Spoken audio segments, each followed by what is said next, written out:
നമസ്കാരം. ചുരം കടന്ന് ഇങ്ങ് കൽപ്പറ്റയിലാണ് ഇന്ന് പടക്കളം എത്തി നിൽക്കുന്നത്. ആകെ 3 അസംബ്ലി മണ്ഡലങ്ങൾ മാത്രമാണ് ഉള്ളതെങ്കിലും കൽപ്പറ്റയ്ക്ക് പറയാനുള്ളത് നിരവധി ആവശ്യങ്ങളും പരാതികളുമാണ്. വയനാടിന് പൊതുവിൽ പറയാനുള്ളത് അതെന്താണെന്നാണ് ഇന്ന് പടക്കളം പരിശോധിക്കുന്നത്. എല്ലാ പ്രേക്ഷകർക്കും പടക്കളത്തിലേക്ക് സ്വാഗതം. ഇന്ന് നമ്മോടൊപ്പം ചർച്ചയിൽ പങ്കുചേർന്ന് സംസാരിക്കുന്നത് BJP പ്രതിനിധീകരിച്ച് ശ്രീ ആനന്ദകുമാർ. താങ്കൾക്ക് സ്വാഗതം. അപ്പം തന്നെ ശ്രീ PU ഗഗാറിൻ CPIM ജില്ലാ കമ്മിറ്റി അംഗമാണ്. അദ്ദേഹത്തിനും സ്വാഗതം ചെയ്യുന്നു. K വിനയൻ DCC അംഗമാണ്. അദ്ദേഹത്തെയും ചർച്ചയിലേക്ക് സ്വാഗതം ചെയ്യുന്നു. ആദ്യം 3 പേർക്കും എന്താണ് വയനാടിനെ കുറിച്ച്, ഇത്തവണത്തെ തെരഞ്ഞെടുപ്പിനെ കുറിച്ച് പറയാനുള്ളത് എന്ന് കേൾക്കാം. ആദ്യം തന്നെ BJPയുടെ ഒരു സാധ്യത എങ്ങനെയാണ്? പ്രത്യേകിച്ച് പൊതുവിൽ തദ്ദേശ തെരഞ്ഞെടുപ്പിൽ നില മെച്ചപ്പെടുത്താനായി എന്നൊരു പ്രതീക്ഷയുമായി, അക്കൗണ്ട് തുറക്കാം കേരളത്തിൽ എവിടെയെങ്കിലും ഒക്കെ എന്നൊരു കണക്കുകൂടലുമായി BJP നേരിടുന്ന ഒരു തെരഞ്ഞെടുപ്പിൽ വയനാടിനെ സംബന്ധിച്ചിടത്തോളം BJPയുടെ പ്രതീക്ഷ എങ്ങനെയാണ്? ഈ തെരഞ്ഞെടുപ്പ് ഭാരതീയ ജനതാ പാർട്ടിയെ സംബന്ധിച്ചിടത്തോളം കേരളത്തിൽ അക്കൗണ്ട് തുറക്കുക എന്നുള്ളതല്ല ഈ തെരഞ്ഞെടുപ്പിൻ്റെ പ്രാധാന്യം. ഈ തെരഞ്ഞെടുപ്പിൽ കേരളത്തിൻ്റെ ഭരണം നിയന്ത്രിക്കാൻ സാധിക്കും തരത്തിലുള്ള ഒരു വൻ ശക്തിയായിട്ട് മാറാൻ ഭാരതീയ ജനതാ പാർട്ടിക്ക് സാധിക്കും എന്ന കാര്യത്തിൽ സംശയമില്ല. വയനാടിനെ സംബന്ധിച്ചിടത്തോളം വയനാട്ടിലെ കഴിഞ്ഞ തദ്ദേശ സ്വയംഭരണ തെരഞ്ഞെടുപ്പിന് ശേഷം BJPയുടെ വോട്ടിംഗ് നിലവാരം വയനാട്ടിൽ അത് വൻ വർധനവാണ് ഉണ്ടായിട്ടുള്ളത്. കഴിഞ്ഞ ലോക്സഭാ തെരഞ്ഞെടുപ്പിന് ശേഷം വയനാട് ജില്ലയിൽ പാർട്ടി എല്ലാ പഞ്ചായത്തുകളിലും വളരെയേറെ ശക്തമായിട്ടുള്ള ഒരു മുന്നേറ്റമാണ് നടത്തിയിട്ടുള്ളത്. തീർച്ചയായിട്ടും വയനാട്ടിലെ 3 അസംബ്ലി മണ്ഡലങ്ങളിലും ഞങ്ങളുടെ തെരഞ്ഞെടുപ്പ് പ്രവർത്തനം അത് വിജയിക്കുവാനുള്ള പ്രവർത്തനമാണ്. അതിനു വേണ്ടിയിട്ടുള്ള തയ്യാറെടുപ്പാണ് പാർട്ടി നടത്തിക്കൊണ്ടിരിക്കുന്നത്. എങ്ങനെയാണ് ഇടതുപക്ഷത്തെ സംബന്ധിച്ചിടത്തോളം വലിയ കടുത്ത ഒരു തെരഞ്ഞെടുപ്പ് തന്നെയാണ് ഇത്തവണ നടക്കുന്നത്. ഈ ഒരു സാഹചര്യത്തിൽ വയനാട്ടിലെ പ്രതീക്ഷകൾ? ഇടതുപക്ഷത്തെ സംബന്ധിച്ച് ഈ തവണ ഒരു കടുത്ത പരീക്ഷണം ഇല്ല എന്നുള്ള അഭിപ്രായം ഞങ്ങൾക്കുള്ളത്. കാരണം നല്ല ഭൂരിപക്ഷത്തിൽ തന്നെ കേരളത്തിലെ ഇടതുപക്ഷ മുന്നണി അധികാരത്തിൽ വരും. വയനാടിനെ സംബന്ധിച്ച് വയനാട്ടിലെ 3 മണ്ഡലങ്ങളിലും ഇടതുപക്ഷ മുന്നണി അധികാരത്തിൽ വിജയിച്ച് 3 MLAമാരും LDFൻ്റെതായിരിക്കും എന്നുള്ളതിലും ഒരു തർക്കവുമില്ല. അതിന് ഏറ്റവും പ്രധാനപ്പെട്ട കാരണം കേരളത്തിലെ ഉമ്മൻചാണ്ടി ഗവൺമെൻറ്റിൻ്റെ അഴിമതി, കെടുകാര്യസ്ഥത, വിലക്കയറ്റം, ജനകീയ പ്രശ്നങ്ങളോട് മുഖം തിരിഞ്ഞ് നിൽക്കുന്ന നിലപാട്. മറ്റൊന്ന്, വയനാടിനെ സംബന്ധിച്ച് വയനാടിൻ്റെ അടിസ്ഥാന പ്രശ്നങ്ങളിൽ ഒരു പരിഹാരവുമില്ലാത്ത 5 വർഷമാണ് കടന്നുപോയത്. പ്രത്യേകിച്ച് കൃഷിക്കാരുടെ ഏതെങ്കിലും ഒരു കാര്യത്തിൽ തീരുമാനമെടുക്കുന്നതിന് ഈ ഗവൺമെൻറ് കഴിഞ്ഞിട്ടില്ല. 2, വന്യമൃഗശല്യം. ഒരു നടപടിയും സ്വീകരിക്കാൻ ഇന്നലെ പോലും ഒരു തോട്ടം തൊഴിലാളി ആനയുടെ ആക്രമണത്താൽ വയനാട്ടിൽ കൊല്ലപ്പെടുകയുണ്ടായി. നിരവധി സംഭവങ്ങൾ വയനാട്ടിൽ നടന്നു, ഒരു നടപടിയും ഉണ്ടായിട്ടില്ല. ദേശീയപാത ഗതാഗത നിരോധനം പ്രസംഗമല്ലാതെ ഇന്ന് വരെ ഒരു നടപടിയില്ല. റെയിൽവേ യാതൊരു നടപടി ഇന്ന് വരെ വന്നിട്ടില്ല. എന്തിനേറെ പറയുന്നു, ഈ ജില്ലാ ആസ്ഥാനമായ ഈ കൽപ്പറ്റ അങ്ങാടി പോലും കിടക്കുന്നത് നോക്കുക. എത്രയോ കാലങ്ങൾക്ക് മുമ്പുള്ള ഒരു അങ്ങാടി പോലെ ഒരു ജില്ലാസ്ഥാനം കിടക്കുകയാണ്. ആസൂത്രണം ചെയ്യാനുള്ള കഴിവില്ലായ്മയുടെ നേർരൂപമാണ് ഈ ജില്ലയിലെ MP ആയാലും MLAമാരായാലും എന്നുള്ളതിൻ്റെ ഏറ്റവും നല്ല തെളിവാണ് ഈ ജില്ലയുടെ അവസ്ഥ. അതുകൊണ്ട് തന്നെ വയനാട്ടിൽ ഇടതുപക്ഷ ജനാധിപത്യ മുന്നണിയുടെ നല്ല വിജയം 3 മണ്ഡലങ്ങളിലും ഉണ്ടാകും. വയനാട്ടിൽ ആദിവാസി മേഖലയിലെ പ്രശ്നങ്ങളിൽ യാതൊരു പരിഹാരവുമില്ല. വയനാട്ടിലെ തോട്ടം തൊഴിലാളികളോട് കടുത്ത അവഗണനയാണ് ഗവൺമെൻറ് കാണിച്ചിട്ടുള്ളത്. ഇതെല്ലാം ഈ തെരഞ്ഞെടുപ്പിൽ കൃത്യമായി പ്രതിഫലിക്കുന്ന ഒന്നായി ഈ തെരഞ്ഞെടുപ്പ് മാറും എന്നുള്ളതിൽ ഞങ്ങൾക്ക് യാതൊരു സംശയവുമില്ല. ശ്രീ K വിനയൻ, ഇത്തവണ തെരഞ്ഞെടുപ്പിൽ ഒരുപക്ഷെ ഒരു മന്ത്രി വയനാട്ടിൽ നിന്നുണ്ട്. അതൊരു പക്ഷേ കോൺഗ്രസിനെ സംബന്ധിച്ചിടത്തോളം അല്ലെങ്കിൽ വലതുപക്ഷത്തെ സംബന്ധിച്ചിടത്തോളം അത് പോസിറ്റീവായ ഭാഗമാണ്. മറുഭാഗത്തു നിന്ന് തർക്കം ഉന്നയിക്കുന്നവർക്ക് അതൊരു നെഗറ്റീവായി എടുത്തു പറയുന്നുണ്ട്, ഒന്നും ചെയ്യാത്തൊരു മന്ത്രി എന്ന നിലയിലൊക്കെ. ആ ഒരു സാഹചര്യത്തിൽ ഇത്തവണ തെരഞ്ഞെടുപ്പിനെ ഫേസ് ചെയ്യുമ്പോൾ എന്താണ് വയനാട്ടിലെ സംബന്ധിച്ച്? കേരളത്തിലെ മുൻ നിയമസഭാ തെരഞ്ഞെടുപ്പുകളിൽ നിന്ന് വ്യത്യസ്തമായി ഒരു തുടർ ഭരണത്തിനു വേണ്ടിയാണ് ഐക്യ ജനാധിപത്യ മുന്നണി ഈ തെരഞ്ഞെടുപ്പിൽ ജനങ്ങളുടെ മുന്നിൽ വോട്ട് ചോദിക്കുന്നത്. ഉമ്മൻചാണ്ടിയുടെ നേതൃത്വത്തിലുള്ള ഐക്യ ജനാധിപത്യ മുന്നണി ഗവൺമെൻറ് കഴിഞ്ഞ 5 വർഷക്കാലം കേരളത്തിൽ നടത്തിയ വികസന ക്ഷേമ പ്രവർത്തനങ്ങൾ അത് ഒന്നല്ലെങ്കിൽ മറ്റൊരു രീതിയിൽ അനുഭവിച്ചറിഞ്ഞവരാണ് വയനാട്ടിലെ കേരളത്തിലെ വോട്ടർമാരെന്നുള്ളതാണ് ഈ തെരഞ്ഞെടുപ്പിൽ UDFന് ഏറ്റവും അനുകൂലമായ ഘടകമായി ഞങ്ങൾ കാണുന്നത്. കേരളത്തിൽ ഒന്നും നടക്കുകയില്ല എന്ന ചിന്തയിൽ നിന്നും കേരളത്തിലും എന്തെങ്കിലുമൊക്കെ നടക്കും, എന്തെങ്കിലുമൊക്കെ നടത്താം എന്ന് ഈ നാട്ടിലെ ജനങ്ങൾക്ക് ബോധ്യപ്പെട്ട 5 വർഷങ്ങളാണ് കേരളത്തെ സംബന്ധിച്ചിടത്തോളം കടന്നുപോയത്. വയനാട് ജില്ല ജനാധിപത്യ ചേരിയുടെ ഏറ്റവും ശക്തമായ മണ്ണാണ്. 3 നിയമസഭാ മണ്ഡലങ്ങളിലും ഐക്യജനാധിപത്യ മുന്നണിയുടെ MLA-മാരാണ് നിലവിലുള്ളത്. അതിന് ഒരു വ്യത്യാസവും വരുന്ന നിയമസഭാ തെരഞ്ഞെടുപ്പിലും ഉണ്ടാകില്ല. ബഹുമാനപ്പെട്ട ഗഗാറിൻ ഇവിടെ സൂചിപ്പിച്ചതിൽ നിന്ന് വിരുദ്ധമായി ആദിവാസി മേഖലയിൽ ഭൂരഹിതരായ ആദിവാസികൾക്ക് ഭൂമി ഏറ്റെടുത്തു കൊടുക്കുന്നതിൽ, വയനാടിന് ഒരു പുതിയതായി മെഡിക്കൽ കോളേജ് അനുവദിക്കുന്നതിൽ, വിദൂര സ്വപ്നം മാത്രമായിരുന്ന നഞ്ചങ്കോട് നിലമ്പൂർ റെയിൽവേയിൽ സ്റ്റേറ്റ് സെൻട്രൽ പാർട്ട്ണർഷിപ്പോടുകൂടി ഒരു വിദൂര സ്വപ്നമായിരുന്നു ഈ നിലകളിലെങ്കിൽ അതൊരു യാഥാർത്ഥ്യത്തിലേക്ക് എത്തുന്ന തരത്തിൽ റെയിൽവേയിൽ മുന്നോട്ട് പോകാൻ കഴിഞ്ഞത്, വനമേഖലയിൽ താമസിക്കുന്ന ആളുകളെ പുനരധിവാസ പാക്കേജിൻ്റെ ഭാഗമായിക്കൊണ്ട് വനത്തിൽ നിന്നും പുറത്തിറക്കി താമസിക്കുവാനുള്ള, അങ്ങനെ വയനാട് ജില്ലയിലെ വിവിധ മേഖലകളിൽ ഈ ഗവൺമെൻറ് നടപ്പിലാക്കിയ ക്ഷേമ വികസന പ്രവർത്തനങ്ങളോടൊപ്പം 60 വയസ്സ് പ്രായം പൂർത്തിയായ ആളുകൾക്ക് ഈ ഗവൺമെൻറ് കൊടുത്ത ക്ഷേമ പെൻഷനുകൾ, കാരുണ്യ ബെനവലൻറ്റ് ഫണ്ട് മുഖാന്തരം കൊടുത്ത ചികിത്സാ സഹായങ്ങൾ, മുഖ്യമന്ത്രിയുടെ ജനസമ്പർക്ക പരിപാടിയിലൂടെ നൽകിയ ചികിത്സാ സഹായങ്ങൾ, ഇതെല്ലാം അനുഭവിച്ചവരും ഇതെല്ലാം കണ്ടവരും ഇതിനെല്ലാം സാക്ഷിയായവരുമാണ് വയനാട് ജില്ലയിലെയും കേരളത്തിലെയും വോട്ടർമാർ. തികഞ്ഞ പ്രതീക്ഷയുണ്ട്. എക്കാലവും ജനാധിപത്യ ചേരിയോടൊപ്പം നിന്നിട്ടുള്ള വയനാട്ടിൻ്റെ മണ്ണിൽ തെരഞ്ഞെടുപ്പ് പൂർത്തിയായി ഫലപ്രഖ്യാപനം വരുമ്പോൾ 3 നിയമസഭാ മണ്ഡലങ്ങളിലും UDF-ന്റെ MLA-മാർ തന്നെ വിജയിച്ചു വരുമെന്ന തികഞ്ഞ ആത്മവിശ്വാസത്തോടു കൂടിയാണ് ഞങ്ങൾ ഈ തെരഞ്ഞെടുപ്പിനെ കാണുന്നത്. എന്തൊക്കെ നേട്ടങ്ങൾ ഉയർത്തിപ്പിടിച്ചാലും പക്ഷേ വയനാട് ജില്ല കഴിഞ്ഞ കുറേ കാലങ്ങളായി വാർത്തകളിൽ നിറഞ്ഞു നിൽക്കുന്നത് എന്തൊക്കെ കാരണങ്ങളാലാണെന്ന് നമ്മൾക്കറിയാം. ആദിവാസി വിഷയം, മെഡിക്കൽ കോളേജ് വിഷയം, ആംബുലൻസിൽ യുവതി പ്രസവിക്കാനിടയായ സാഹചര്യം, വന്യമൃഗ ശല്യം അടക്കമുള്ള വിഷയങ്ങൾ. ഒരുപക്ഷെ വയനാടിന് ഇനി എന്താണ് ചോദിക്കാനുള്ളതെന്ന് നമുക്ക് കേൾക്കാം. അവരുടെ ചോദ്യങ്ങളിലേക്കും ആശങ്കകളിലേക്കും ഒക്കെ തന്നെ പോകാം. 2 ചോദ്യമാണ് എനിക്ക് ചോദിക്കാനുള്ളത്. ഒന്ന് ബഹുമാന്യായ വിനയേട്ടനോടും അതുപോലെ തന്നെ ഗഗാരനേട്ടനോടും. വയനാട് ജില്ലയെ സംബന്ധിച്ചിടത്തോളം 2200-ഓളം കോടി രൂപ വിനിയോഗിച്ച് 3 അസംബ്ലി മണ്ഡലങ്ങളിലും കൂടി 2200-ഓളം കോടി രൂപ വിനിയോഗിച്ച് നമ്മൾ UDF മുന്നോട്ട് പോകുന്ന സാഹചര്യം. കേരളത്തെ സംബന്ധിച്ചിടത്തോളം സ്മാർട്ട് സിറ്റിയും അതുപോലെ തന്നെ കണ്ണൂർ വിമാനത്താവളം ഉൾപ്പെടെയുള്ള വിവിധ വികസന വിപ്ലവങ്ങൾ സൃഷ്ടിക്കാൻ ഉമ്മൻചാണ്ടി ഗവൺമെൻറ്റിന് സാധിച്ചിട്ടുണ്ട്.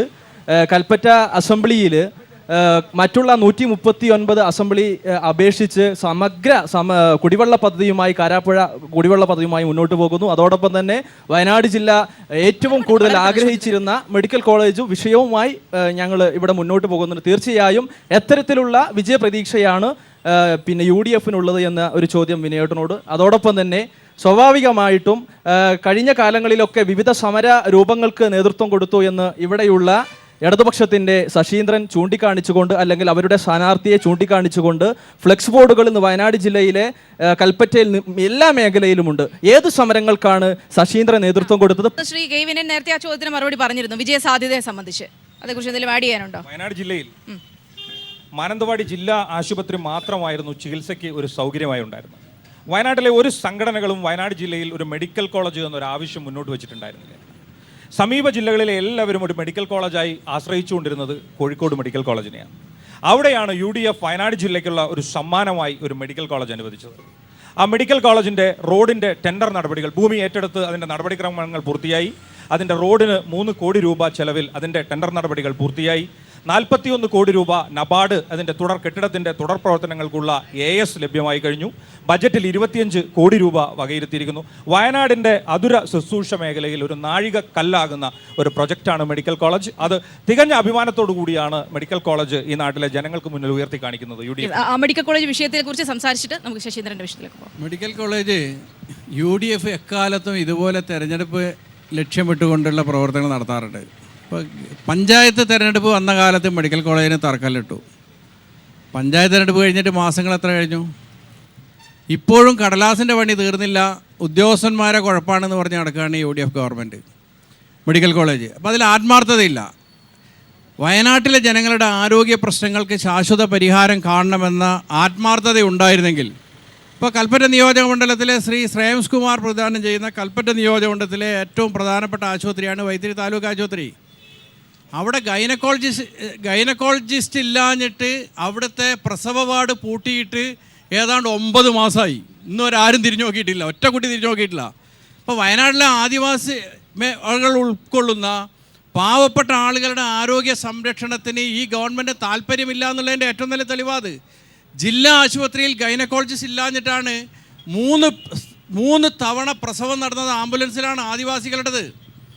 നിലവിലുള്ള ആരോഗ്യ സ്ഥാപനങ്ങൾ ഒന്നും തന്നെ മെച്ചപ്പെടുത്തി നടത്താനോ അവിടെ ഡോക്ടർമാരെ നിയമിക്കാനോ അവിടെ ആവശ്യത്തിന് സൗകര്യങ്ങൾ ഒരുക്കാനോ മെനക്കെടാതെ പഞ്ചായത്ത് തെരഞ്ഞെടുപ്പിനെ ലക്ഷ്യമിട്ടുകൊണ്ട് തറക്കല്ലിട്ടു. ഇപ്പോൾ അസംബ്ലി തെരഞ്ഞെടുപ്പ് വന്നപ്പോഴും മെഡിക്കൽ കോളേജ് തന്നെ, ആ മെഡിക്കൽ കോളേജ് യാഥാർത്ഥ്യമാക്കുന്നതിന് UDF യാതൊരു ആത്മാർത്ഥതയും ഉണ്ടായിരുന്നില്ല എന്നുള്ളതാണ് യാഥാർത്ഥ്യം. Yes, നമുക്ക് അടുത്ത ചോദ്യത്തിന് ആൻസറിലേക്ക് പോകാം. അടുത്തത് ശശീന്ദ്രന്റെ സി കെ ശശീന്ദ്രനെ സംബന്ധിച്ച് കോൺഗ്രസ്സുകാർക്ക് നല്ല ആശങ്കയുണ്ടാവും. പക്ഷേ CK ശശീന്ദ്രനെ ഈ വയനാട്ടിലെ ഏതൊരു മനുഷ്യനും അറിയും. കൊച്ചുകുട്ടി മുതൽ യാബാലവൃദ്ധം എന്ന് പറയുന്ന ജനവിഭാഗങ്ങൾക്ക് അറിയുന്ന മനുഷ്യനാണ് CK ശശീന്ദ്രൻ. പൊതുപ്രവർത്തനത്തിൻ്റെ ഉത്തമ മാതൃകയായിട്ടുള്ള മനുഷ്യനാണ് CK ശശീന്ദ്രൻ. ഒരു തർക്കമില്ല. ലാളിത്യത്തിൻ്റെ, അഴിമതിരഹിതമായ ജീവിതത്തിൻ്റെ, സാമൂഹ്യ പ്രതിബദ്ധതയുടെ പ്രതിരൂപമാണ് ശ്രീ CK ശശീന്ദ്രൻ. ഒരു സംശയമില്ലാത്തതാണ്. ആ CK ശശീന്ദ്രൻ നേതൃത്വം നൽകിയ സമരങ്ങൾ വയനാട്ടിൽ ആദിവാസി ക്ഷേമ സമിതിയുടെ അതിൻ്റെ രക്ഷാധികാരി കൺവീനറായി പ്രവർത്തിക്കുന്നത് CK ശശീന്ദ്രനാണ്. വർഷങ്ങളായി വയനാട്ടിലെ ആദിവാസികളുടെ ഭൂമിക്ക് വേണ്ടി നടത്തിയ സമരത്തിൽ 16 കേന്ദ്രങ്ങളിൽ ആദ്യമായി നടത്തിയ സമരത്തിൽ 1500ഓളം ആദിവാസികൾ ജയിലിലുൾപ്പെടെ പോയി നേടിയ വിജയമാണ് വയനാട്ടിലെ 5000ഓളം ആദിവാസികൾക്ക് ഭൂമി കൊടുക്കാൻ കഴിഞ്ഞു എന്നുള്ളത് കൃത്യമായി തിരിച്ചറിയേണ്ടതുണ്ട്. എന്നാൽ ഈ കഴിഞ്ഞ 5 വർഷക്കാലം കൊണ്ട് വയനാട് ജില്ലയിൽ ആകെ ഭൂമി കൊടുത്തത് 300 ചില്ലറ ആദിവാസികൾക്കാണ്. 5 വർഷം. അതിന് മുന്നത്തെ 5 വർഷം ഈ ഇവിടെ നടന്ന സമരത്തിൻ്റെ ഭാഗമായി 5000-ത്തിലധികം കുടുംബങ്ങൾക്കാണ് ആദിവാസികൾക്ക് ഭൂമി കിട്ടിയത്. ഈ ഇന്ത്യയിൽ ഒരു വനാവകാശ നിയമം ഉണ്ടാകാനും വനാവകാശ നിയമത്തിൻ്റെ വർഷം, അതായത് ഭൂമിയിൽ ആളുകൾ താമസിക്കാൻ തുടങ്ങിയ വർഷത്തിൻ്റെ കാലപരിധി പുനർനിർണയിക്കാൻ ഉൾപ്പെടെ സഹായിച്ച സമരമാണ് വയനാട്ടിൽ ശശീന്ദ്രന്റെ നേതൃത്വത്തിൽ നടന്നിട്ടുള്ള ആദിവാസി സമരം എന്ന് പറയുന്നത്. അത് വിജയിച്ച സമരമാണ്. 5000 ആളുകൾക്ക് ഭൂമി കൊടുത്തു എന്നാണ് ഇപ്പൊ സഖാവ് ഇവിടെ പറഞ്ഞത്. 2011 സഖാവ് VS ഭരിക്കുന്ന കാലഘട്ടത്തിൽ ഈ നിയമസഭാ ഇലക്ഷന് ഏകദേശം 2 മാസം മുമ്പുള്ള ജനുവരി മാസത്തിലാണ് ഈ കൽപ്പറ്റയിൽ CK ശശീന്ദ്രന്റെ നേതൃത്വത്തിൽ അന്ന് ഭൂസമരം നടന്നത്. അന്ന് വയനാട് ജില്ലയിൽ ഭൂമി കൊടുക്കുന്നില്ല എന്ന് പറഞ്ഞിട്ടാണ് ജനുവരി മാസത്തിൽ ദേശാഭിമാനി അടക്കമുള്ള പത്ര റിപ്പോർട്ടുകൾ ഇപ്പോഴും സാക്ഷിയാണ് അന്ന് ഭൂസമരം നടന്നത്. പിന്നെ എവിടെയാണ് 5000 ആളുകൾക്ക് ഭൂമി കൊടുത്തതെന്ന് അങ്ങ് വ്യക്തമാക്കണം. കാരണം ജനുവരി മാസം നടന്ന സമരം നടക്കുകയും ആ സമരം അവസാനം പോലീസ് ബലം പ്രയോഗിച്ചാണ് നടന്ന ആളുകൾ എന്താക്കിയത്. LDF ഭരിക്കുമ്പോൾ പോലും പിന്നെ സമരം ചെയ്യേണ്ട ഗതികേടാണ്. ഒന്ന് LDF ഭരിക്കുമ്പോൾ പോലും സമരം ചെയ്യേണ്ട ഗതികേടാണുള്ളത്. പിന്നെ ആ സമരത്തിന് പോലീസിനെ ഉപയോഗിച്ച് ആദിവാസികളടക്കം നിങ്ങൾ ഭരിക്കുമ്പോൾ നിങ്ങളെ പോലീസ് അടിച്ചമർത്തി. 2, മൂന്നാമത്തത് 1 മാസം കൊണ്ട് എവിടെയാണ് 5000 പേർക്ക് ഭൂമി കൊടുക്കാൻ സാധിച്ചത്? ഇത് 3 വ്യക്തമാക്കണം.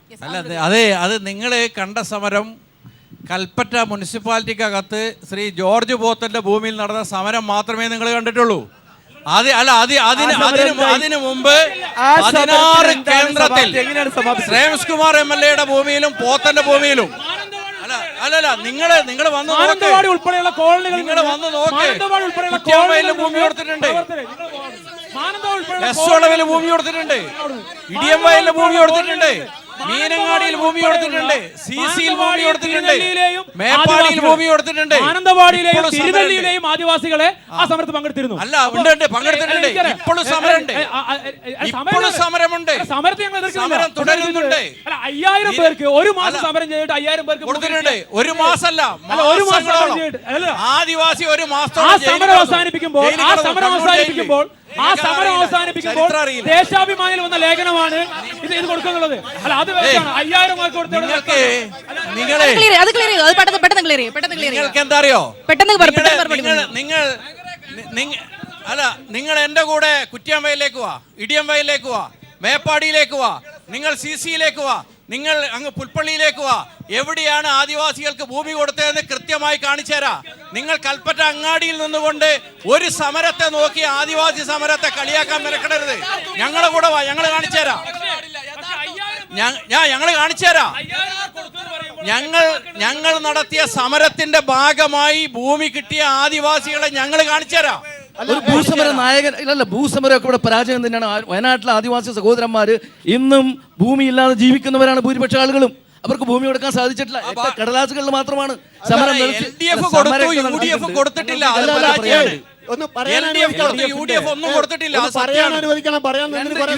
രണ്ട് കക്ഷികളും ഒരേപോലെ കുറ്റക്കാരാണ്. 975 കേരള നിയമസഭ പാസാക്കിയ ഭൂനിയമം അത് നടപ്പിലാക്കുന്ന കാര്യത്തിൽ വെള്ളം ചേർത്തവരാണ് ഇവർ. അതുകൊണ്ട് ആ കാര്യത്തിലൊന്നും വലിയ മേനി ഒന്നും പറയാൻ രണ്ടു കൂട്ടർക്ക് അവകാശമില്ല. അല്ല, ഗുജറാത്തിലൊക്കെ ഗുജറാത്തിൽ മോഡി സർക്കാർ ഭൂമി കൊടുത്തിട്ടുണ്ട്. അവിടെ കാർഷിക അവിടെ ഇന്നും അടിമത്താണ് പാവപ്പെട്ട നിങ്ങൾ പാവപ്പെട്ടവർക്ക് ശുദ്ധ തട്ടിപ്പാന്ന് കേരളത്തിലെ ജനങ്ങളെ തിരിച്ചറിഞ്ഞിട്ടുണ്ട്. ബംഗാളിലെ വികസനം കൊണ്ടാണ് എല്ലാരും ഇവിടെ ഹോട്ടൽ പണിക്ക് വന്നിരിക്കുന്നത്. ഇവിടെ ആദിവാസികൾക്ക് ഭൂമി കൊടുത്തെന്ന് പറയുന്നത് 50 കോടി രൂപ ഇടതുപക്ഷ ജനാധിപത്യ മുന്നണിയുടെ ഭരണം വിടുമ്പോൾ ഇവിടെ കളക്ടർ കൊടുത്തിരുന്നു. കളക്ടർ അക്കൗണ്ടിൽ കൊടുത്തിരുന്നു. ഇല്ല, കളക്ടർ അക്കൗണ്ടിലുണ്ട്. മൻമോഹൻ സിംഗ് ഇന്ത്യയുടെ പ്രധാനമന്ത്രി ആയിരിക്കുമ്പോ പിന്നോക്ക പ്രാർത്ഥന ഗോത്ര ജനവിഭാഗങ്ങൾക്ക് ഭൂമി എടുക്കാനാണ് 50 കോടി ജില്ലാ കളക്ടർ കൊടുത്തത്. ജനാധിപത്യ മുന്നണിയുടെ ഭരണകാലത്ത് 50 രൂപ കൊടുത്തു. അത് ഇന്നും ചെലവഴിച്ചിട്ടില്ല. 5 വർഷം MLA ഇവിടെ നിന്നിട്ട് 5 വർഷമായി ഇന്നും ചെലവഴിച്ചിട്ടില്ല മുഴുവൻ പൈസയും. സമീപകാലത്ത് ഞാൻ അതിന് മറുപടി പറയാം. സമീപകാലത്തൊന്നും കളക്ടറേറ്റുമായിട്ട് എന്റെ മാന്യ സുഹൃത്ത് ബന്ധപ്പെട്ടിട്ടില്ല എന്നുള്ളത് കൊണ്ടാണ് അത് ഇപ്പോഴും അവിടെ ഫ്രീസ് ചെയ്യുക അല്ലെങ്കിൽ വിശ്രമിക്കുകയാണെന്ന് പറയാൻ കാരണം. ആ പറഞ്ഞ തുടക്കം തെറ്റാണ്. വി എസ് അച്യുതാനന്ദൻ ഞാൻ പറഞ്ഞോട്ടെ, വി എസ് അച്യുതാനന്ദൻ കേരളത്തിന്റെ മുഖ്യമന്ത്രി ആയിരിക്കുമ്പോൾ ആദിവാസി ജനവിഭാഗങ്ങൾക്ക് ഭൂമി ഏറ്റെടുക്കുന്നതിന് വേണ്ടി സെൻട്രൽ ഗവൺമെന്റ് കൊടുത്ത തുകയാണ് 50 കോടി. സ്റ്റേറ്റ് ഗവൺമെന്റിന്റെ ബജറ്റ് പ്രൊവിഷൻ അല്ല. ഒന്ന്, ആ 50 കോടി രൂപയിൽ 5 വർഷക്കാലം സഖാവ് VS ഭരണം പൂർത്തിയാക്കി പോകുന്നത് വരെ 50 കോടിയിലെ 1 രൂപ പോലും ചെലവാക്കിയില്ല എന്നുള്ളത് സത്യം. പോയിന്റ് നമ്പർ 2, ഗവൺമെന്റ് മാറി, PK ജയലക്ഷ്മി മന്ത്രിയായി, ഉമ്മൻചാണ്ടി കേരളത്തിന്റെ മുഖ്യമന്ത്രിയായി, ആശിക്കുന്ന ഭൂമി ആദിവാസിക്ക് സ്വന്തം എന്ന സ്കീമിൽ 10 ലക്ഷം രൂപ അവിടെ ഇവിടെയും 1 ഏക്കറോ 1 ഏക്കറോ ഓണങ്കര മൂലയിലല്ല. ആദിവാസി ജനവിഭാഗങ്ങൾ ഈ ഭൂമി എനിക്ക് വാസയോഗ്യമാണ്, ഇതെനിക്ക് വാങ്ങിത്തരണമെന്ന് പറഞ്ഞാൽ ആശിക്കുന്ന ഭൂമി 10 ലക്ഷം രൂപ കൊടുത്ത് അവന് വാങ്ങിച്ചു കൊടുക്കുന്ന സ്കീം നടപ്പിലാക്കിയ ഗവൺമെന്റ് ആണെന്ന് ഭരിക്കുന്നത്. ഉണ്ടായിരുന്നപ്പോ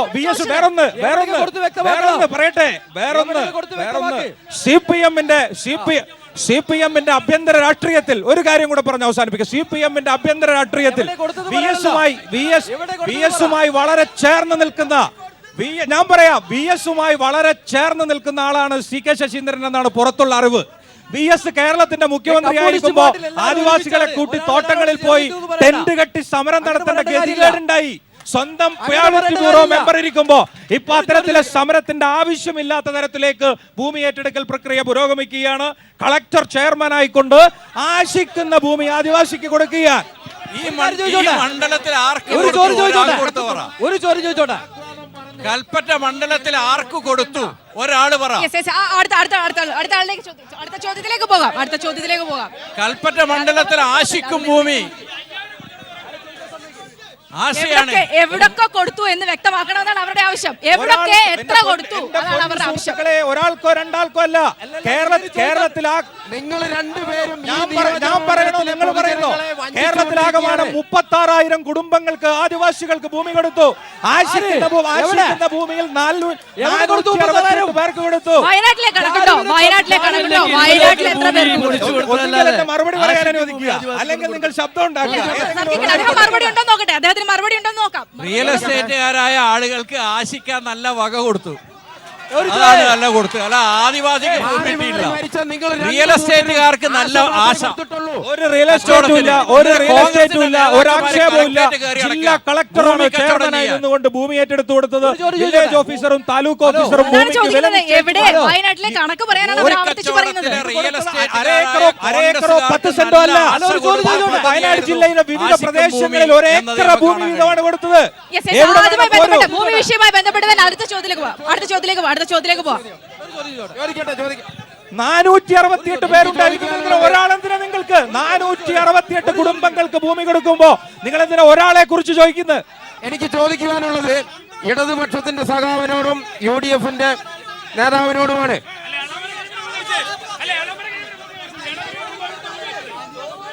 നിർത്ത്.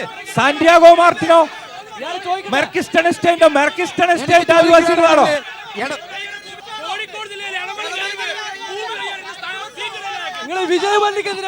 20 ഏക്കർ ഭൂമി ഇപ്പൊ വിജയമല്ലിക്ക് കൊടുത്തിരിക്കുന്നു. അവിടെയാണ് കൊടുത്തത്. പാലക്കാട് വിജയമല്ലിക്ക് ഭൂമി കൊടുത്തൊന്നും UDF-ന്റെ നേതാക്കളോ പറയേണ്ട ആവശ്യമില്ല. ഇപ്പൊ ഉമ്മൻചാണ്ടി കൊടുത്തത് വിജയമല്ലിക്ക്. ഇടതുപക്ഷത്തിന്റെ നേതാവിനോടാണ് എനിക്ക് ചോദിക്കാനുള്ളത്. ഏത് സമയവും മൈക്ക് കിട്ടിയാൽ ഘോരം വിളിച്ചു പറയുന്ന നിങ്ങൾ, കോർപ്പറേറ്റുകളെ കുറ്റം പറയുന്ന നിങ്ങൾ, നിങ്ങളുടെ നേതാവായ VS അച്യുതാനന്ദന്റെ നിയോജക മണ്ഡലത്തിൽ പുതുശ്ശേരി വില്ലേജിൽ റിസർവേ 30-ൽ 20 ഏക്കർ ഭൂമി വിജയ് മല്യയുടെ ബീവറേജസ് കോർപ്പറേഷൻ കൊടുത്തു. യുണൈറ്റഡ് ബീവറേജ് കൊടുത്തു പറയാ ചോദ്യം കംപ്ലീറ്റ് ആവട്ടെ. കോൺഗ്രസ് സർക്കാർ കൊടുത്തു. അതിന് ഒത്താശ ചെയ്ത് കൊടുത്തതല്ലേ നിങ്ങളുടെ നേതാവ്? ഒത്താശ ചെയ്തോ എന്നുള്ളതാണ്. ചെയ്തു കൊടുത്തില്ലേ? നിങ്ങളുടെ നേതാവിന്റെ ഒത്താശ പ്രകാരമല്ലേ ആ ഭൂമി പതിച്ചു കൊടുത്തത്? അത് പുതിയ വിഷയമായിരിക്കും. അവർ ഒത്താശ ചെയ്തിട്ടുണ്ടോ എന്നാണ് നിങ്ങൾ മനസ്സിലാക്കേണ്ടത്. ഈ ഗവൺമെന്റിന്റെ അവസാനത്തെ മന്ത്രിസഭാ യോഗത്തിൽ കേരളത്തിലെ ഇതല്ല പറയുന്നത്, കേരളത്തിലെ എത്ര സന്തോഷ് മാധവനെ പോലെയുള്ള കള്ളസ്വാമിമാർക്ക് ഭൂമി പതിച്ചു കൊടുക്കാൻ തീരുമാനിച്ച UDFന്റെ ഉമ്മൻചാണ്ടിനെ വിമർശിക്കാതെ ഇവര് ഭൂമി പതിച്ചു കൊടുത്തതിന് എന്നോട് ചോദ്യം ചെയ്യുന്ന നിങ്ങളുടെ രാഷ്ട്രീയം ഞങ്ങൾക്ക് മനസ്സിലാവും, നന്നായി മനസ്സിലാവും. കടുംവെട്ട് മന്ത്രിസഭാ യോഗങ്ങൾ എന്ന രീതിയിൽ തന്നെ ഫേമസ് ആയ പൈസ ഭൂമി മുഴുവൻ വയല് പതിക്കാൻ എന്നിട്ട് കോൺഗ്രസ് ചോദ്യം എന്നോട് ചോദ്യാ. BJPയുടെ നേതാവിനോടും കോൺഗ്രസിന്റെ നേതാവിനോടും പ്രധാനമായി ചോദ്യം ചോദിക്കാനുള്ളത്, ഒന്ന് വിജയ് മല്യക്ക് എങ്ങനെയാണ് വിജയ് മല്യ രാജ്യസഭയിൽ MP ആയത്? രാജ്യസഭയിൽ എങ്ങനെ MP ആയി? വിജയ് മല്യക്ക് എങ്ങനെയാണ് ഇവിടെ ഭൂമി പതിച്ചു കൊടുത്തത്? ഇനി രണ്ടുപേരോടാണ് ചോദ്യം. മറ്റൊന്ന്, കോൺഗ്രസിന്റെ നേതാവ് പറഞ്ഞു ഈ വയനാട് ജില്ലയിൽ മാനന്തവാടി ജില്ലാ ആശുപത്രി മാത്രമാണുള്ളത്. അദ്ദേഹം ഒരു പൊതുപ്രവർത്തനെങ്കിൽ അങ്ങനത്തെ പ്രധാനമായി ജില്ലാ ആശുപത്രിയാണ്. പറയട്ടെ താലൂക്ക് ആശുപത്രികളെ പ്രധാനപ്പെട്ട കേന്ദ്രങ്ങളാക്കി ഇടതുപക്ഷ ഗവൺമെന്റ് മാറ്റിയിരുന്നു. വൈത്തിരി താലൂക്ക്, ബത്തേരി താലൂക്ക് 2 ആശുപത്രികൾ കൂടി ഉണ്ട് സുഹൃത്തെ. മാനന്തവാടി ജില്ലാ ആശുപത്രി മാത്രമല്ല, വൈത്തിരി താലൂക്ക് ആശുപത്രിയിൽ പറയട്ടെ 19 ഡോക്ടർമാരുണ്ടായിരുന്നു. 19 ഡോക്ടർമാർ. ഇന്ന് എത്ര ഡോക്ടർമാരുണ്ട്? അത്യാഹിത വിഭാഗത്തിൽ പോലും ഡോക്ടർമാരില്ല. ഇന്ന് ബോർഡ് മാത്രമായി. എന്തിനാണ്? പ്രൈവറ്റ് ആശുപത്രികളെ തഴിച്ചു വളരാനുള്ള ഒരു കേന്ദ്രമാക്കിയാണ് UDF മാറ്റിയത്. ആശുപത്രി, വിദ്യാഭ്യാസ മേഖല എന്തായിരുന്നു? പാഠപുസ്തകം കിട്ടിയിരുന്നോ? ഫോട്ടോസ്റ്റാറ്റ് കടയിൽ പോയിട്ടാണ് പുസ്തകത്തിന്റെ ഓരോ പേപ്പർ എടുക്കുന്ന ഗതികേട് ഈ UDFന്റെ ഭരണകാലത്താണ് ഉണ്ടായത്.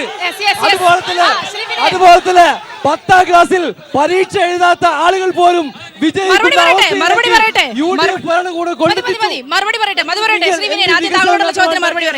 താങ്കളിലേക്ക് വരാം. ഈ ഗവൺമെന്റ്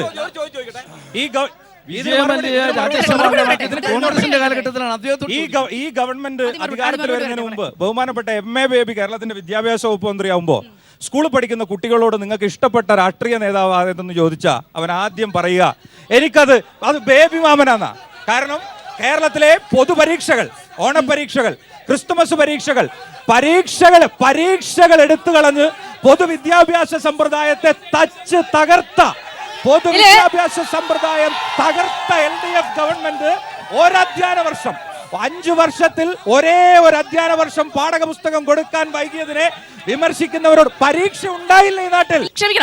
വിജയ് മല്യയുടെ കാര്യത്തിൽ വിജയ് മല്യയെ വഴിയിട്ട് സഹായിച്ചിട്ടുള്ളത് കോൺഗ്രസിന്റെ ഭരണകാലഘട്ടത്തിലാണ്. ഇപ്പോഴും സഹായിച്ചിട്ടുണ്ട്. ഇപ്പൊ ഈ പറയുന്ന 20 ഏക്കർ ഭൂമി പതിച്ചു കൊടുത്ത ഉമ്മൻചാണ്ടിയുടെ കാലഘട്ടത്തിലാണ്. MP ആയ കാര്യങ്ങളോടാണ് ചോദിക്കുന്നത്. BJPയുടെ കാലഘട്ടം അല്ലല്ല.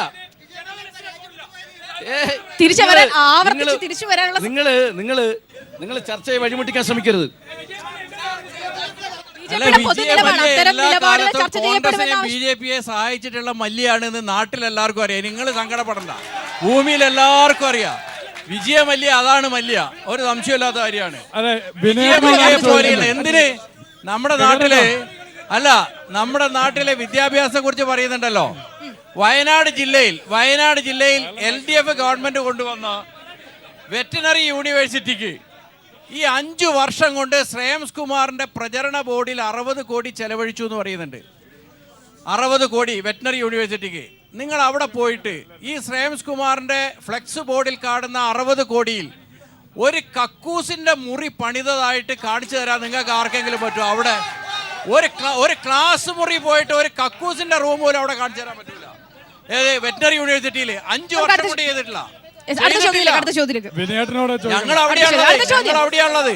ഈ ബഡ്ജറ്റിനകത്ത് വിനേട്ടം കൂടി ശ്രദ്ധിക്കും. ഇതേ വരുള്ളൂ, പുറത്ത് ഇതൊന്നും വരില്ല എന്നുള്ള നമുക്ക് കുറെ അച്ഛനാക്കിയോണ്ട് അറിയാം. ഈ ബഡ്ജറ്റിനകത്ത് അഞ്ച് ജില്ലക്കകത്താണ് മെഡിക്കൽ കോളേജ് പ്രഖ്യാപിച്ചത്. ബാക്കിയുള്ള ജില്ലക്കകത്തെല്ലാം തന്നെ മെഡിക്കൽ കോളേജിന്റെ പ്രാരംഭ പ്രവൃത്തി ആരംഭിക്കുകയോ അല്ലെങ്കിൽ താലൂക്ക് ആശുപത്രിയിലോ ജില്ലാ ആശുപത്രിയിലോ മെഡിക്കൽ കോളേജിന്റെ പ്രവർത്തനം ആരംഭിച്ചു. വയനാട് ജില്ലയിൽ മാത്രം മെഡിക്കൽ കോളേജ് വരാത്തത് ഇവിടുത്തെ MP തടസ്സം നിൽക്കുകയാണെന്ന് ഈ KSUയുടെ ജില്ലാ പ്രസിഡന്റ് ആയിട്ടുള്ള ജഷീർ നടത്തിയ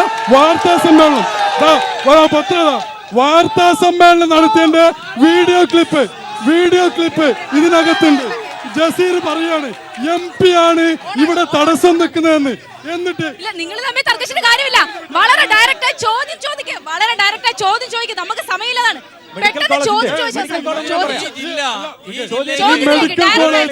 ഈ മെഡിക്കൽ കോളേജ് വരുന്നതിന് തടസ്സം MP ആണെന്ന് KSUന്റെ ജില്ലാ പ്രസിഡന്റ് പത്രസമ്മേളനം വിളിച്ച് പറഞ്ഞു. വാർത്ത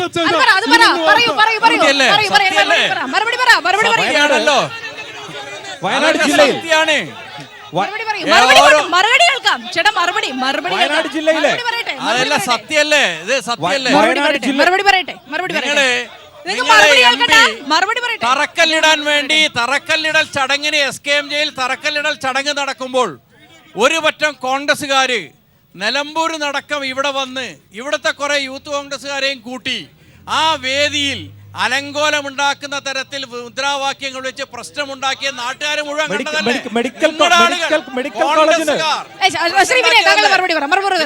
വയനാട് ജില്ലയിലെ മെഡിക്കൽ കോളേജിന്റെ വളരെ നന്നായിട്ട് ഈ കൽപ്പറ്റയിലെ MLA ശ്രേയംസ് കുമാറിനെ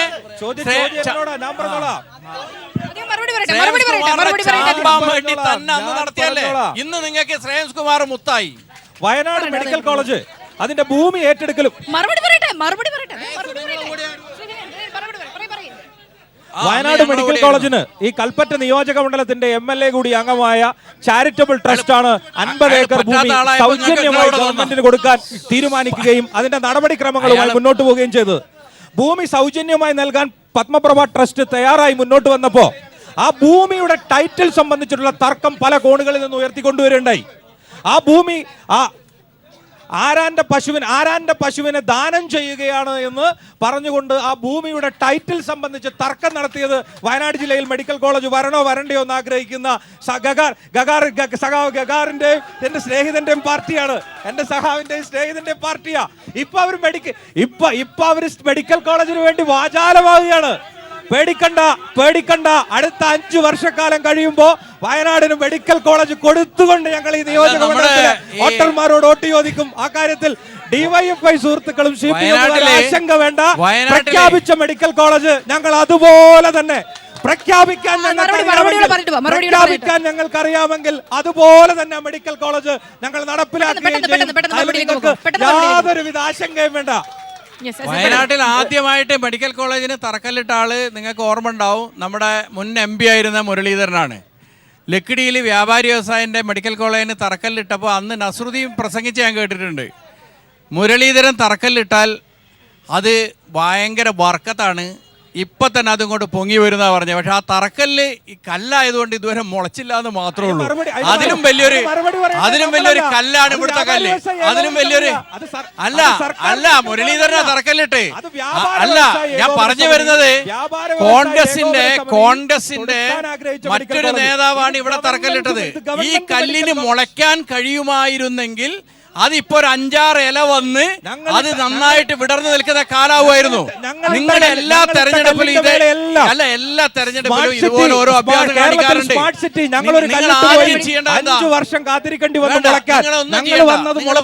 നിങ്ങൾ വയനാട്ടിലെ കൃഷിക്കാർക്ക് വേണ്ടി എന്ത് ചെയ്തു? നെടുമ്പാശ്ശേരി വിമാനത്താവളത്തിൽ മെഡിക്കൽ കോളേജ് തുടങ്ങാത്ത മെഡിക്കൽ കോളേജിനെ ഇറക്കി കഴിഞ്ഞു. ഞാൻ പറയട്ടെ, നിങ്ങൾ പറഞ്ഞ മെഡിക്കൽ കോളേജിന്റെ ഇട്ട തറക്കല്ല്, പണി ആരംഭിക്കാത്ത തറക്കല്ലിന്റെ വർത്താനം മാത്രം പറയണ്ട. വയനാട്ടിലെ കൃഷിക്കാർക്ക് നിങ്ങൾ എന്ത് ചെയ്തു? വയനാട്ടിലെ തൊഴിലാളിക്ക് എന്ത് ചെയ്തു? വയനാട്ടിലെ ആദിവാസിക്ക് എന്ത് ചെയ്തു? വയനാട്ടിലെ സാധാരണ മനുഷ്യന്റെ ജീവിതത്തെ സഹായിക്കാൻ എന്ത് ചെയ്തു? വയനാട്ടിൽ എന്താണ് നിങ്ങൾ ചെയ്തത്? എന്താ ചെയ്തത്? Yes, yes, പെട്ടെന്ന്. ആ മെഡിക്കൽ മെഡിക്കൽ കോളേജ് നിങ്ങൾ മെഡിക്കൽ കോളേജിന് വേണ്ടി നിങ്ങൾക്ക് മെഡിക്കൽ കോളേജ് മലപ്പുറത്ത് മഞ്ചേരിയിലെ ജില്ലാ ആശുപത്രിയിലാണല്ലോ മെഡിക്കൽ കോളേജിന്റെ പ്രാഥമിക പ്രവർത്തനം തുടങ്ങി. എന്തുകൊണ്ടാണ് വയനാട് ജില്ലയിൽ ജില്ലാ ആശുപത്രി ഉൾപ്പെടെയുള്ള നിരവധി ആരോഗ്യ കേന്ദ്രങ്ങൾ വയനാട്ടിലുണ്ട്? എന്തുകൊണ്ടാണ് മെഡിക്കൽ കോളേജിന്റെ പ്രാഥമിക പ്രവർത്തനം ആരംഭിക്കാൻ പറ്റാത്തത്? നിങ്ങൾ UDFന്റെ സത്യസന്ധതയില്ലായ്മയാണ് അതിന് കാരണം. മെഡിക്കൽ കോളേജിന്റെ പ്രാരംഭിക പ്രവർത്തനം ആരംഭിച്ചു കഴിഞ്ഞു. മെഡിക്കൽ അല്ല, നിങ്ങൾ ഈ ഭൂമിയുടെ കഥ മാത്രം ഭൂമിയുടെ കഥ മാത്രം പറഞ്ഞിരിക്കല്ലേ? അതിന്റെ റോഡ് ഞാൻ പറയുന്നത് മലപ്പുറത്തെ മഞ്ചേരി ആശുപത്രിയിൽ മെഡിക്കൽ കോളേജ് പ്രാഥമിക പ്രവർത്തനം തുടങ്ങി. പ്രാരംഭ പ്രവർത്തനം എന്തുകൊണ്ട് വയനാട്ടിൽ തുടങ്ങിയില്ല? ആരാണ് ഉത്തരവാദി? എനിക്ക് ചോദിക്കാനുണ്ട്. UDFിലെ ആളുകൾ തമ്മിൽ ഉള്ള പ്രശ്നങ്ങളും വോട്ട് പിടിക്കാൻ വേണ്ടിയുള്ള തന്ത്രവുമല്ലാതെ മെഡിക്കൽ കോളേജ് പ്രായോഗികമായി നടപ്പാക്കണമെന്ന് ആഗ്രഹമുണ്ടായിരുന്നെങ്കിൽ മഞ്ചേരിയിൽ തുടങ്ങിയതുപോലെ വയനാട്ടിലെ മാനന്തവാടി ജില്ലാ ആശുപത്രിയിലും താലൂക്ക് ആശുപത്രികളിലും അല്ല, ഭൂമിക്കല്ല, ഭൂമി ഇല്ലാതെയാണ് മലപ്പുറത്ത് തുടങ്ങിയത്, ഭൂമി ഇല്ലാതെയാണ് കാസർഗോഡ് തുടങ്ങിയത്. അവിടെ നിലവിലുള്ള ആരോഗ്യ കേന്ദ്രങ്ങളിലാണ് ജില്ലാ ആശുപത്രിയിലാണ് തുടങ്ങിയത്. എന്താ വയനാട് തുടങ്ങാത്തത്? ഒരു സത്യസന്ധതയല്ല. എന്നിട്ട് വോട്ട് വരുമ്പോ തർക്കല്ലേ എന്ന് പറഞ്ഞു വരും. വയനാട്ടിൽ കുറെ പ്രശ്നങ്ങളുണ്ട്. സഖാവിനോട് ചോദ്യം ചോദിക്കാറുണ്ട്. കുറച്ച് ദിവസങ്ങളിലായി ഇവിടെ തോട്ടം മേഖലയിൽ ഒരു സമരം നടക്കുന്നതായിട്ട് അറിയാൻ കഴിഞ്ഞു. സ്റ്റേറ്റ് ലെവലില് ട്രേഡ് യൂണിയൻ എല്ലാം തന്നെ ഒരു തീരുമാനം എടുക്കുകയും വയനാട് ജില്ലയിലെ 3 എസ്റ്റേറ്റിൽ മാത്രം ഗഗാറിൻ സഖാവിന് സീറ്റ് കിട്ടാൻ വേണ്ടിയിട്ടാണോ ഇനിയിപ്പോ നിലവിലുള്ള ശശീന്ദ്രേട്ടനെ തോൽപ്പിക്കാൻ വേണ്ടി ഈ തൊഴിലാളി മേഖലയിലെ തൊഴിലാളികളെ എതിരാക്കാൻ വേണ്ടിയോ എന്താ അറിയില്ല. ഒരു സമരം നടക്കുകയുണ്ടായി. ആ സമരത്തിന് നിങ്ങളുടെ LDFന്റെ ഘടകകക്ഷിയായ CPIയുടെ AITC എന്ന സംഘടന 48 മണിക്കൂറും നിങ്ങൾക്കെതിരെ സമരം ചെയ്യുകയുണ്ടായി. പട്ടിണി കിടന്നു ഇവിടെ. അപ്പൊ ഈ സമരത്തിനെ കുറിച്ച് ഗഗാറിൻ സഖാവിന് എന്താണ് വിശദീകരണം നൽകാനുള്ളത്?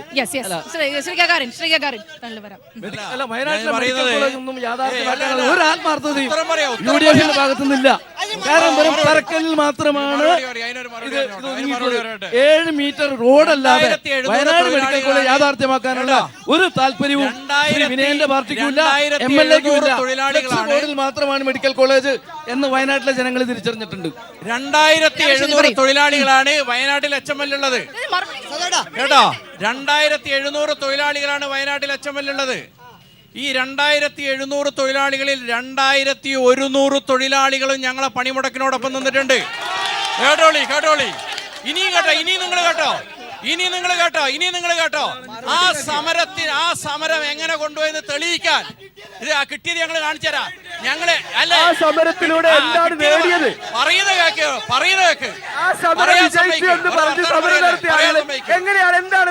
ആർക്ക് കിട്ടിയറിയോ? ആ സമരം കൊണ്ട് INTUCന്റെ STUന്റെ നേതാക്കന്മാർ HML മുതലാളിമാരിൽ നിന്ന് കാശ് വാങ്ങി തിന്നു. അതാ കിട്ടിയത്. തെണ്ടിത്തരം ചെയ്തു. പച്ചക്ക് പറഞ്ഞാൽ തൊഴിലാളിനെ വഞ്ചിച്ചു, പച്ചക്ക് വഞ്ചിച്ചു. ഞാൻ പറഞ്ഞുതരാം.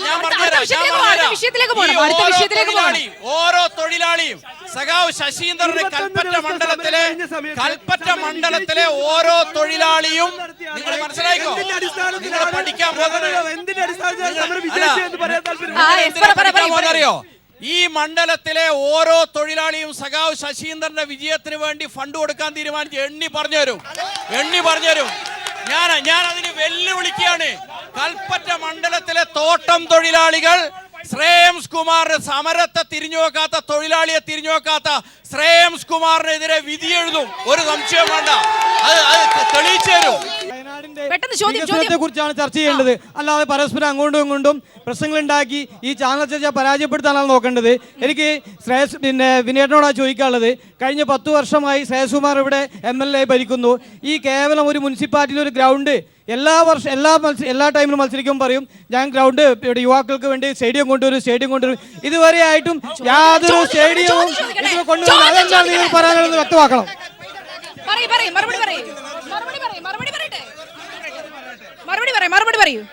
എനിക്ക് ചോദിക്കാനുള്ളത് ഒരൊറ്റ ചോദ്യം. ഒറ്റ ചോദ്യം. അവര് പറഞ്ഞോളൂ, നീ പഠിക്കണ്ട.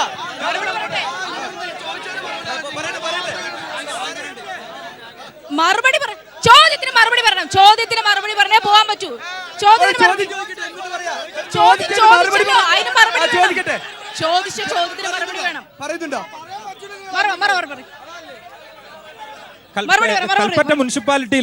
കൽപ്പറ്റ മുനിസിപ്പാലിറ്റിയുടെ എല്ലാ മേഖലയിലുള്ള മുഖച്ഛായ മാറ്റുന്നതിന് കൽപ്പറ്റ സമ്പൂർണ്ണ കുടിവെള്ള പദ്ധതി മുതൽ കൽപ്പറ്റ മുനിസിപ്പാലിറ്റിയിൽ കാരാപ്പുഴയിൽ നിന്നും ദീർഘവീക്ഷണത്തോടു കൂടി വിവിധ പ്രദേശങ്ങളിലേക്ക് കൊണ്ടുവന്ന കുടിവെള്ള പദ്ധതി അടക്കം സ്റ്റേറ്റ് വികസന വിഷയങ്ങൾ എന്തൊക്കെ ചോദ്യം മറുപടി കഴിഞ്ഞില്ല. വികസന വിഷയങ്ങൾ, കുടിവെള്ളം അടക്കമുള്ള കാര്യങ്ങൾ, അദ്ദേഹം സൂചിപ്പിച്ച സ്റ്റേഡിയം അടക്കമുള്ള വിഷയങ്ങൾ എന്താണ് ചെയ്തത് അത് വ്യക്തമായി പറയൂ. മറുപടി പറയട്ടെ, ചോദ്യത്തിന് മറുപടി പറയട്ടെ. സമ്പൂർണ്ണ കുടിവെള്ള പദ്ധതി പഞ്ചായത്തുകളിലേക്ക് ചാർജ് ചെയ്യുന്നതിന് വേണ്ടി കാരാപ്പുഴയിൽ നിന്നും പമ്പ് ചെയ്ത് വെള്ളം ഏതെങ്കിലും ഒറ്റപ്പെട്ട പ്രദേശങ്ങളിൽ വെള്ളം എത്തിക്കാറുണ്ടെങ്കിൽ അത് തുടർ പ്രക്രിയയായി നടപ്പിലാക്കൂ. കൽപ്പറ്റയിലെ ഏതെങ്കിലും പ്രദേശങ്ങളിൽ വെള്ളം എത്താറുണ്ടെങ്കിൽ അത് ഭാവിയിൽ ക്ലിയർ ചെയ്യാവുന്നതേ ഉള്ളൂ. കാരാപ്പുഴയിൽ നിന്നും കമ്മീഷൻ ചെയ്ത കുടിവെള്ള പദ്ധതി മുനിസിപ്പാലിറ്റി അടക്കം കൽപ്പറ്റ നിയോജക മണ്ഡലത്തിലെ ഭൂരിഭാഗം പഞ്ചായത്തുകളിലും കുടിവെള്ളം എത്തിക്കുന്നതിന് ഉതകുന്ന പ്രോജക്റ്റ് ആയിരുന്നു. സ്റ്റേഡിയത്തിന്റെ കാര്യത്തിൽ സ്പെസിഫിക്കായി മറുപടി നമുക്ക് അടുത്ത ചോദ്യം. സ്റ്റേഡിയത്തിന്റെ കാര്യത്തിൽ എന്താണ് സംഭവിച്ചത്? കൽപ്പറ്റയിൽ സ്റ്റേഡിയത്തിന് അനുയോജ്യമായ ഭൂമി ലഭ്യമാകുന്നതോടുകൂടി അതിന്റെ നടപടിക്രമങ്ങളുമായിട്ട്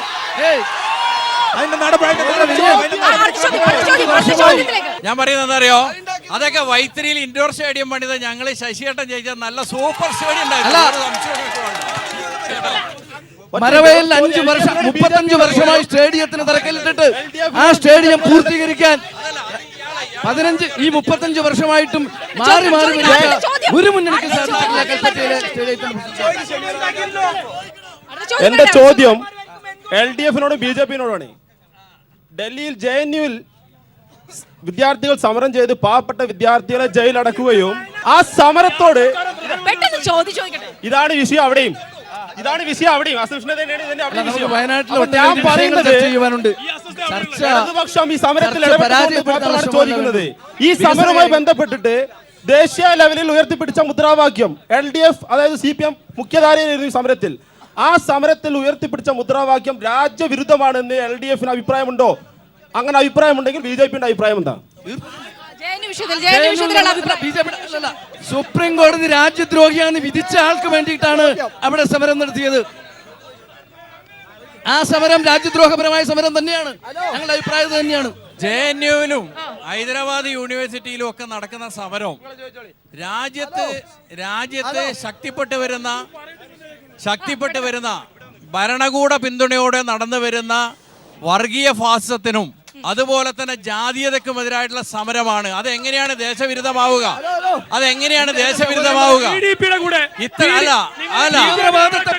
ഈ സമരങ്ങൾ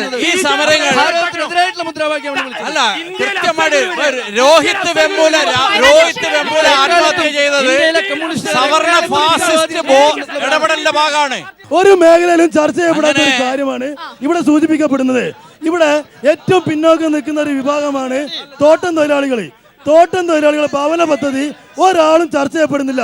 ഈ 3 ആളുകളും അവരുടെ ഭവന പദ്ധതി നടപ്പിലാക്കാൻ എന്ത് ചെയ്യാൻ LDFിന്റെ പ്രകടന പത്രിക കൃത്യമായി പറഞ്ഞിട്ടുണ്ട്. തോട്ടം തൊഴിലാളികൾക്ക് ഭവന നിർമ്മാണ പദ്ധതി നടപ്പിലാക്കുമെന്ന് LDFിന്റെ പ്രകടന പത്രിക കൃത്യമായി പറഞ്ഞിട്ടുണ്ട്.